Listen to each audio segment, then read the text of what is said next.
오늘 본 말씀은 성전뜰에 위치한 물두멍에 대해서 말씀하고 있습니다. 물두멍의 크기에 대해서는 언급이 없으며 놋으로 만들라라고 말씀하고 있습니다. 출애굽기 38장 8절에 보면 물두멍은 회방문에서 수종드는 여인들의 놋거울로 만들어졌음을 볼 수 있습니다. 물두멍이 놓인 위치는 성막과 번제단 그 사이에 있습니다. 이 물두멍은 제사장들을 위한 기구였습니다. 제사장은 성막 안에 들어갈 때 손발을 씻을 필요가 있었습니다. 번제단에서 짐승을 잡다 보면 필히 손에 피나 이물질이 묻기 마련입니다. 성막 안에 들어가기 전에 더러워진 손과 발을 반드시 물두멍에 있는 물로 씻어야 했습니다. 안 그러면 죽임을 당했습니다.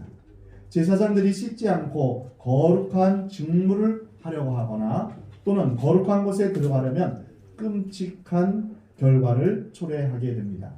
정결하지 않고 하나님의 임재에 들어갈 수가 없습니다. 거룩하지 않은 예배는 생명의 위협을 불러올 수 있습니다. 손 씻는 것은 제사장들에게만 또 제사를 드리기 전에만 요구되었지만 일반 백성들과는 관계가 없습니다. 그러나 유대인들의 장로의 전통은 일반인들에게까지 식사하기 전에 손을 씻도록 가르쳤습니다.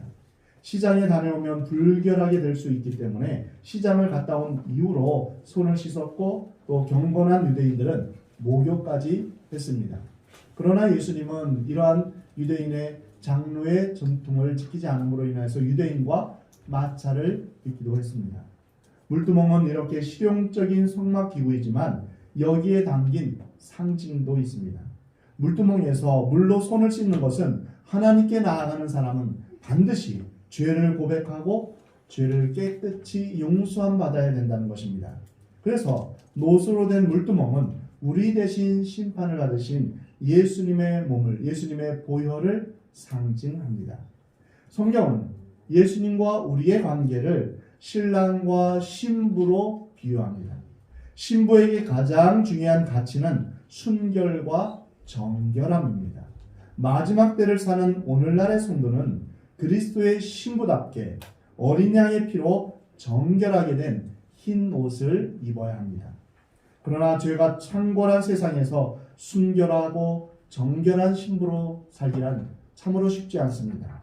이 시대가 악할 뿐 아니라 우리 안에 자기중심적인 옛사람이 불쑥불쑥 고개를 쳐들면서 나 아직 살아있어 라면서 끊임없이 죄를 지으려는 그러한 본성이 우리 안에 있습니다.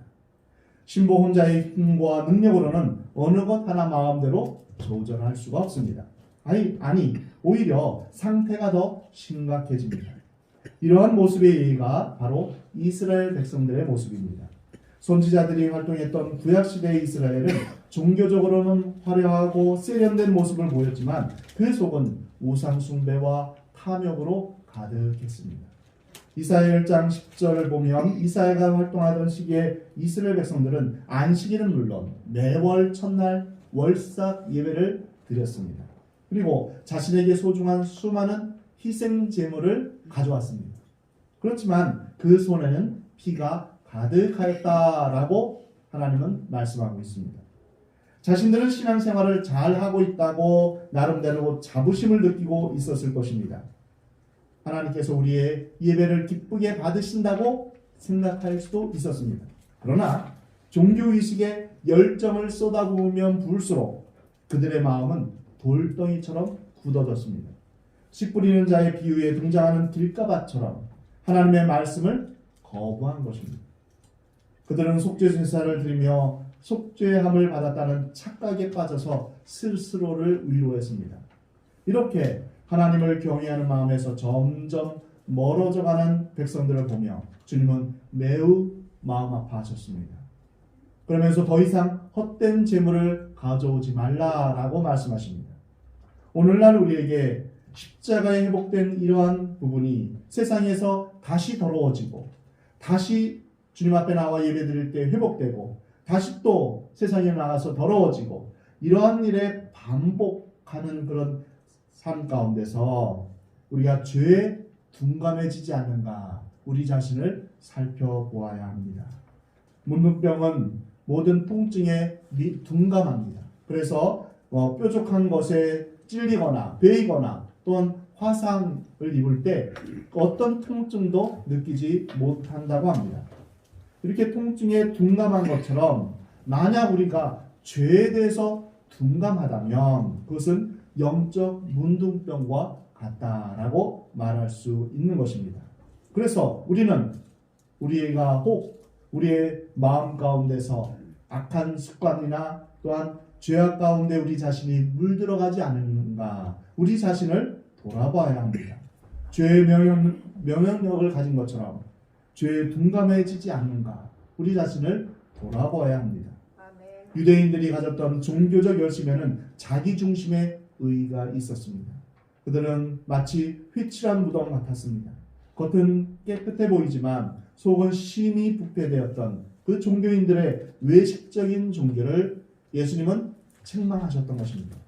눈물의 선지자 예레미야가 활동하던 시대에도 남유다 백성들이 종교적으로는 열심히 있었지만 그러나 하나님의 음성에는 귀를 기울이지 않았습니다. 그래서 오히려 예레미야를 매국노로 몰아가며 감옥에 가두었습니다. 그들 나름대로의 신앙의 테두리에 자신을 가둔 것입니다. 캔자스 주립대학교에서 연구하기를 미국 전역의 7가지 죄, 즉 탐욕, 시기, 분노, 정욕, 과식, 태만, 교만 이것을 조사했는데요. 그 조사 결과가 충격적입니다. 신앙 정통이 강한 지역, 즉 바이블 루트라고 하는 이제 신앙적으로 성숙한 그런 지역이라고 하는 그곳에서 한 사람당 죄의 분량이 다른 곳에서 있는 사람보다 더 많다는 것입니다. 이것은 어찌 보면 자신들이 죄성에 대해서 민감하다 이렇게 생각할 수도 있지만 또 한편으로는 세상의 소금과 빛으로서의 사명을 감당해야 될 교회가 세상을 감당하기보다는 세상에 의해서 변질되어지는 것이 아닌가 하는 것을 보여줍니다. 우리는 예배를 통해서 말씀을 통해서 우리의 교회의 모습, 나의 모습을 늘 새롭게 우리 자신을 돌아보며 또한 깨끗하게 해야 됩니다. 이를 위해서는 우선 물두구멍에 비친 우리의 모습을 보고 깨끗하게 씻는 것부터 시작해야 합니다. 종교적 열심으로는 결코 하나님과의 관계를 회복할 수 없습니다. 제사장들이 번제단 앞에서 사명을 따라 열심히 일을 합니다. 성막 안에서 일을 하니 얼마나 열심히 일을 하는 것입니까? 종교적 열심을 하는 것입니다. 그런데 자신도 모르게 손발이 더러워지는 것을 보게 되는 것입니다. 그래서 그 손발을 물두멍에서 깨끗하게 씻어야 하는 것입니다. 일에 초점을 두고 집중하다 보면 자기도 모르게 훌륭해 보이는 일에 자신의 정체성을 두는 것입니다. 나는 이런 일을 하고 있으니까 나는 지금 훌륭한 사람이야. 이렇게 생각할 수도 있는 것입니다.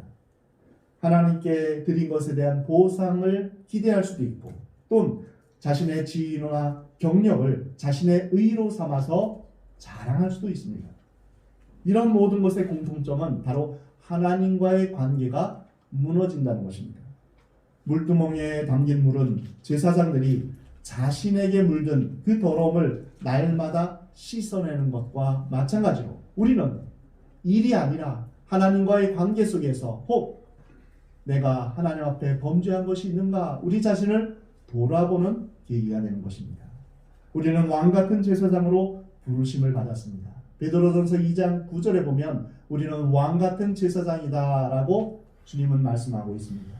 그러므로 종교적 열심이나 사역으로 관계가 더러워지지 않도록 주님의 보혈로 정결하게 되어야 됩니다. 우리의 더러워진 손발을 물두멍에서 계속적으로 씻어야 합니다. 아멘. 십자가에 못 박히시기 전날 밤 아버지께로 올라가실 때가 되었음을 아신 주님은 12제자의 발을 일일이 씻겨 주셨습니다. 이에 베드로는 손사래를 치면서 말렸습니다. 주님, 어떻게 주님이 제 발을 씻겨 주실 수 있습니까? 제 발은 안 됩니다. 하지만 주님은 이렇게 말씀하십니다. 내가 너를 씻겨 주지 않으면 너와 나는 아무런 관계가 없다. 그러자 베드로는 돌변해서 이렇게 말합니다. 그렇다면 제 손과 제 머리도 씻어주세요. 목욕까지 시켜달라는 것이죠. 그때 예수님은 이미 목욕한 사람은 발밖에 씻을 필요가 없다라고 말씀하셨습니다. 온몸이 깨끗하다라고 말씀하신 것입니다.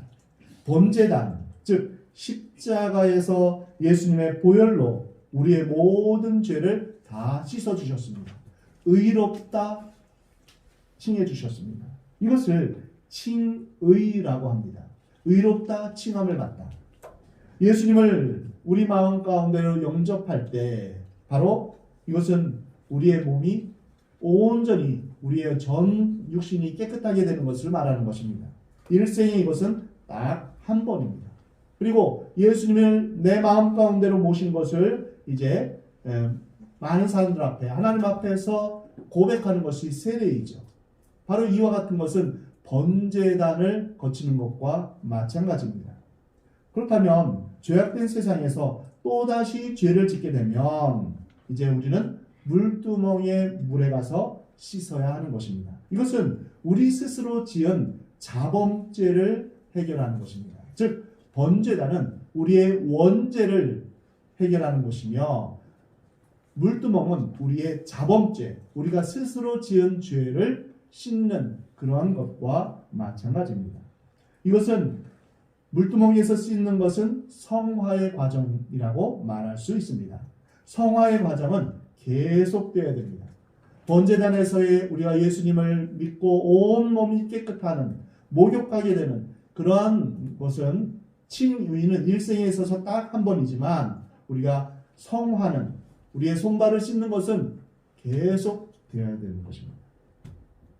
그래서 목욕 즉 칭의가 있고 계속해서 손을 씻는 성화의 단계가 우리에게 있는 것입니다.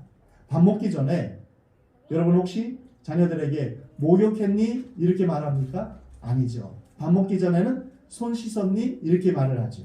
이와 마찬가지로 우리가 예수님을 믿고 세례를 받은 것은 목욕으로 비유될 수 있고 구원받은 우리가 이제 매일 매순간 우리의 손으로 지은 자범죄 즉 내가 스스로 지은 죄를 살펴보고 그 죄를 씻는 것 이것이 바로 물두멍에서 이제 성화의 과정을 거치는 것이라고 말할 수 있습니다. 죄는 세상의 가치를 쫓아가려는 성질이 있습니다. 주의 보혈은 이 죄의 습관을 끊고 하나님을 향한 거룩함으로 우리를 인도하십니다. 그래서 주의 보혈로 많이 씻은 사람일수록 보혈이 없이는 하나님 앞에 설 수 없는 죄인이라는 것을 깨닫게 됩니다. 그래서 더욱더 겸손하게 되는 것입니다. 이렇게 되기 위해서는 예수님을 예표하는 물두멍에 비친 자신의 더러움을 매일 깨끗하게 씻는 것밖에는 없습니다. 그렇다면 우리가 어떻게 이 물두멍에서 죄를 씻는 것처럼 우리가 죄를 씻을 수 있을까요? 물두멍은 우리를 위해 예비하신 정결하게 하는 셈인데요. 우리는 죄의 고백을 통해서 죄에서 정결하게 될 수 있습니다.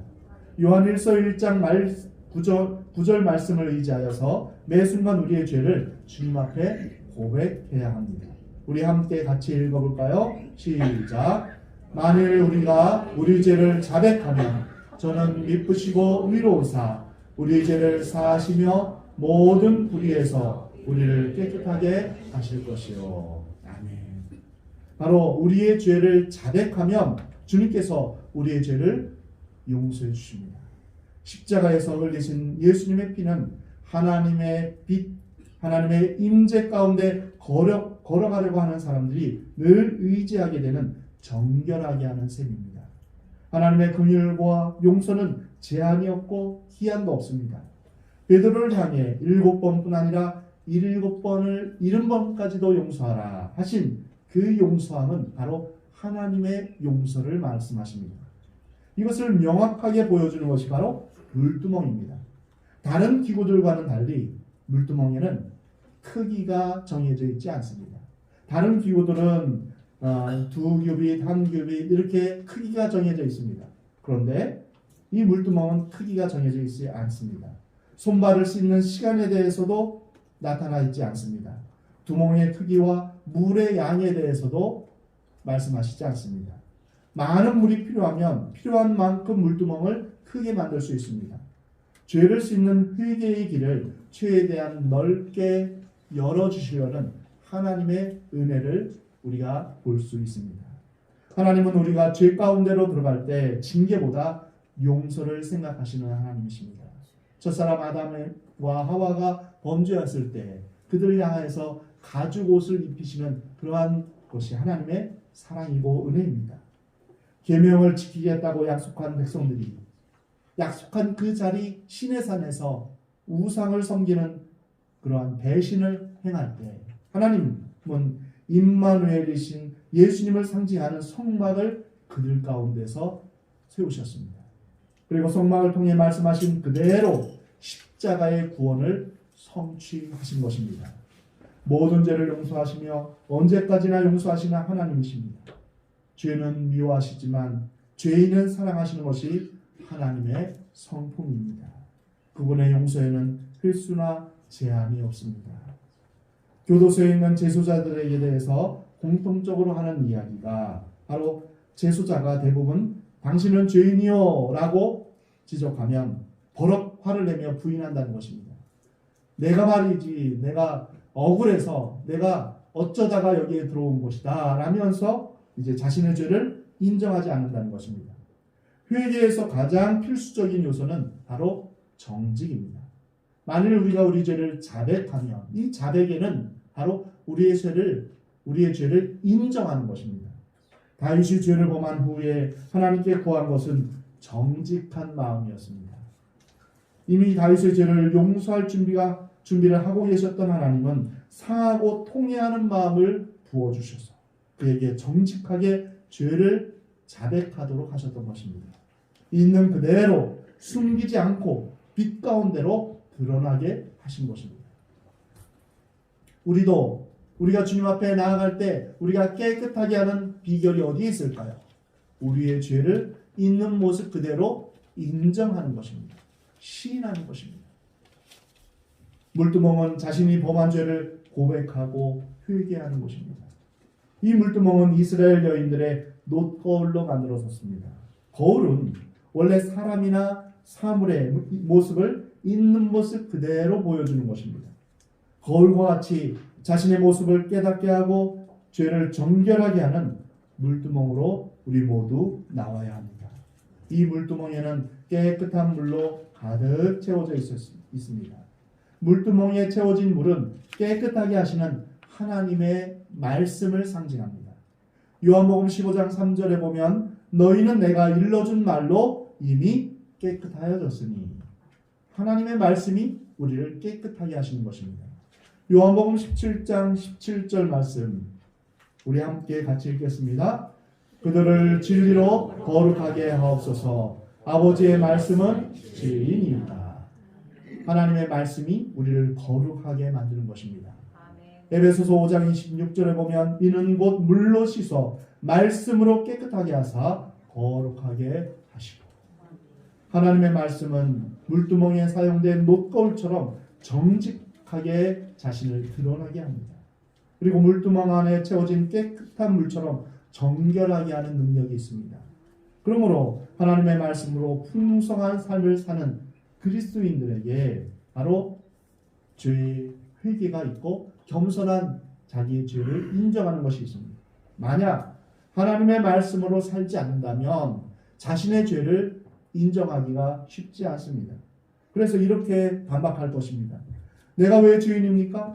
꼬박꼬박 주일도 성수하고 헌금과 11조도 빼먹지 않고 교회 봉사까지 하고 있는데 법 없이도 살 사람인 제가 어떻게 죄인이 될 수 있습니까? 이렇게 말하는 사람이 있다면 바로 말씀의 결핍 증상을 보이는 것입니다. 하나님의 말씀에 자신을 비추어 본다면 결코 그렇게 말할 수 없습니다. 자신의 죄를 깨닫지 못하는 인생들에게 하나님은 이렇게 말씀하십니다. 요한일서 1장 8절 10절 말씀입니다. 만일 우리가 죄가 없다고 말하면 스스로 속이고 또 진리가 우리 속에 있지 아니할 것이요 만일 우리가 범죄하지 아니하였다 하면 하나님을 거짓말하는 이로 만드는 것이니 또한 그의 말씀이 우리 속에 있지 아니하니라. 자신이 범죄하지 않았다 하면 하나님을 거짓말하는 사람으로 만드는 것입니다. 이 땅에 살아있는 말씀으로 오신 주님은 우리가 물두멍으로 나올 때마다 긍휼의 사랑으로 우리의 모든 죄를 맑히시고 정직한 영으로 또한 죄를 깨닫게 하십니다. 고백하게 하십니다. 그래서 우리는 날마다 하나님의 말씀을 의지하며 우리의 육체와 영혼의 온갖 더러운 곳에서 자신을 깨끗하게 해야 합니다. 하나님께서 이렇게 우리를 깨끗하게 하시는 이유는 첫 번째, 용서가 하나님의 본성이기 때문입니다. 우리 인생과 비교할 수 없는 하나님의 성품 안에는 바로 용서의 마음이 충만하십니다. 두 번째로 우리를 깨끗하게 하시는 이유는 하나님이 어떤 분이심을 우리로 깨닫게 하시기 위함입니다. 하나님은 어떤 존재와도 비교할 수 없는 좋으신 아버지이심을 우리로 알게 하시기 원하십니다. 세 번째로 용서는 행위에 달린 것이 아니라 하나님의 은혜임을 보여주시기 위함입니다. 그리고 네 번째로 어떤 것보다도 강렬한 하나님의 열망입니다. 어떤 열망입니까? 우리에게 생명을 주고 더 풍성함 가운데서 영광 가운데서 영원토록 하나님과 함께 즐거워하며 교제하게 하시기 위한 하나님의 열망입니다. 우리를 깨끗하게 하셔서 하나님은 우리와 교제하기를 그렇게 열망하십니다. 함께 즐거움을 나누고자 하시는 그러한 열정이 우리 하나님은 갖고 계시는 것입니다. 또한 하나님은 우리와 교제하는 기쁨을 포기하지 않으십니다. 어느 부모가 그 자녀를 포기하겠습니까? 우리 하나님은 우리를 포기하지 않으십니다. 절대로 우리를 포기하지 않으십니다. 하나님의 형상을 따라 지음받은 우리가 하나님께 나오는 것을 무엇보다도 비교할 수 없을 만큼 기뻐하십니다. 우리가 이렇게 주님 앞에 나와 예배하는 것을 하나님은 얼마나 기뻐하시겠습니까? 하나님은 영과 진리로 아버지를 예배하는 자들을 찾으십니다. 용서는 우리를 향한 하나님의 사랑의 최고의 표현이며 또한 그분의 사랑은 결코 실패하지 않습니다. 그래서 이 용서를 위해서 하나밖에 없는 외아들을 예수님을 우리를 위해 죽기까지 내어주신 것입니다. 물과 성령으로 거듭난 인생은 하나님과 끊임없는 교제를 할 수 있는 길이 열렸습니다. 바로 물두멍과 같이 자신을 돌아보고 자신의 죄를 고백할 수 있는 방법으로 하나님과의 친밀함을 잃어버리지 않게 된 것입니다. 만약 세상에서 더러워진 손과 발을 계속해서 씻지 않는다면 거룩하신 주님과 사귈 수 없는 상태에 빠지게 된 것입니다. 관계는 끊어지지 않은 것이죠. 그러나 교제가 끊어진 것입니다. 교제가 끊어진 인간은 어떤 상태일까요? 집을 나간 둘째 아들처럼 비참하게 돼지가 먹는 그 쥐엄 열매조차 먹을 수 없는 그런 비참함 가운데 빠지게 되는 것입니다. 그래서 우리는 주님 앞으로 다시 돌아와야 됩니다. 그래서 성경에서는 돌아오라, 돌아오라 그렇게 말씀하시는 것입니다. 나중에는 돌처럼 딱딱해진 마음으로 하나님을 거부하는 지경에 이르게 되는 것입니다. 그래서 우리는 죄를 쌓아두면 안 됩니다. 우리의 집안에 쓰레기를 버리지 않고 쓰레기를 차곡차곡 쌓아놓는다면 어떨까요? 악취가 나고 냄새가 나며 거기에 온갖 더러운 그런 벌레들이 생길 것입니다. 우리는 죄를 그때그때 다 해결해야 합니다. 그리고 거룩하신 하나님을 갈망해야 합니다. 만약 우리 죄를 고백하지 않는다면 우리의 마음이 점점 더 완악해지고 딱딱해질 것입니다. 히브리서 3장 13절 14절 말씀에 오직 오늘이라 일컫는 동안에 매일 피차 권면하여 너희 중에 누구든지 죄의 유혹으로 완고하게 되지 않도록 하라. 바로의 마음처럼 강팍하게 되지 않기를 하나님은 원하시는 것입니다. 우리가 시작할 때 확실한 것을 끝까지 견고히 잡고 있으면 그리스도와 함께 참여한 자가 되리라. 우리 마음 가운데 하나님의 영, 성령으로 말미암아 우리가 하나님의 말씀 안에서 늘 정결하고 깨끗하게 되기를 우리는 구해야 될 것입니다. 우리는 더럽혀진 자신을 날마다 말씀 가운데 조명해 보아야 됩니다. 말씀을 매일매일 묵상하면서 내가 혹 하나님 앞에서 죄를 지은 것이 있는가, 더러워진 것이 있는가, 우리 자신을 살펴보아야 합니다. 매 주일 주님 앞에 나와 예배드리는 것, 주일 예배드리는 것 참으로 소중하고 귀합니다. 그러나 그것으로는 충분하지 않습니다. 매일 매 순간 우리는 말씀을 묵상하며 또한 말씀을 들으며 우리가 우리 자신을 살펴보아야 하는 것입니다.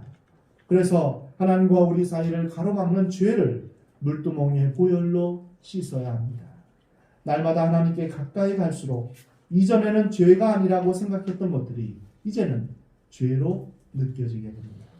하나님의 은혜를 알면 알수록 자신이 큰 죄인임을 깨닫게 되는 것입니다. 자신이 은혜를 받은 만큼 죄가 깨달아지는 만큼 죄를 자백하고 용서를 구하게 됩니다. 저 역시도 예수님을 믿기 전이나 믿은 직후에 저 자신이 죄가 이렇게 많은 줄, 죄가 이렇게 큰 줄 몰랐습니다. 그러다가 점점 시간이 지나면서 빛 대신 하나님 앞에 더 가까이 가면 갈수록 저 자신의 추하고 악한 더러운 죄를 발견하게 되었습니다.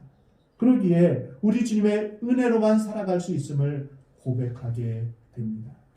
회개의 신앙이 깊어질수록 첫사람 아담과 하와가 다루지 못했던 교만의 죄가 다뤄질 수 있습니다. 겸손한 자기 고백이 있습니다. 저는 죄인입니다. 이러한 고백이 생겨나는 것입니다. 사도 바울은 주님의 영광스러운 빛 가운데 들어갈수록 죄인 중에 괴수라는, 나는 죄인 중에 괴수입니다 라는 고백을 하게 됩니다. 사도 바울 이후에 신학과 철학의 가장 위대한 업적을 남긴 성 어거스틴은 나는 망할 자입니다 이렇게 고백했습니다. 종교개혁의 선구자 마틴 루터는 나는 버림받을 죄인입니다 라고 고백했습니다. 칼빈도 유언장을 남기면서 나는 망할 자입니다 라고 고백했습니다. 한국교회의 본이 되는 길손주 목사님도 나는 아간과 같은 죄인입니다 이렇게 고백했습니다. 이 모든 고백에는 말씀 가운데 깊게 풍성하게 거할 때 하나님의 빛 안으로 더 깊이 들어갈수록 내가 나를 보는 관점이 아니라 내가 나를 볼 때는 나는 좀 괜찮은 사람이야. 나는 좀 이만하면 됐어. 이렇게 말할 수도 있겠지만 그러나 하나님의 관점에서 하나님의 말씀에 비추어올 때 자신의 내면 깊숙한 그 죄를 발견하게 됩니다. 그리고 주님만을 의지하게 됩니다. 오직 자신이 죄인이고 망할 수밖에 없는 인생임을 인정하는 사람만이 비로소 하나님 한 분만이 온전한 거룩과 사랑임을 깨닫게 됩니다. 그리고 그분만을 의지하면서 주님 앞에 나오게 됩니다. 전부여 의지 없어서 손들고 옵니다. 주 나를 버리시면 나 어디 갑니까? 하며 주님 앞에 나오게 되는 것입니다. 그리고 주님 앞에서 손이 깨끗한 자는 욥기 17장 9절 말씀처럼 손이 깨끗한 자는 점점 힘을 얻게 되는 것입니다. 깨끗한 그릇만이 하나님 앞에서 선하고 귀하게 쓰임받을 수 있습니다. 우리를 깨끗하게 하시는 주님의 말씀이 여러분의 심령 가운데 깊이 흘러가서 여러분이 순종과 성화의 길로 걸어가기를 하나님은 원하십니다. 하나님의 그 거룩한 임재에 감히 들어갈 수 있는 정결하게 하는 샘물로 나오셔서 여러분 자신의 죄를 씻고 주님과 기쁘고 거룩한 교제에 참여한 여러분이 되시길 바랍니다. 하나님의 말씀으로 날마다 씻음받고 거룩한 삶을 살다가 주님 부르실 때 깨끗한 몸과 영혼으로 주님 앞에 나아가 영원한 은혜를 누리는 저와 여러분이 되기를 하나님은 원하십니다.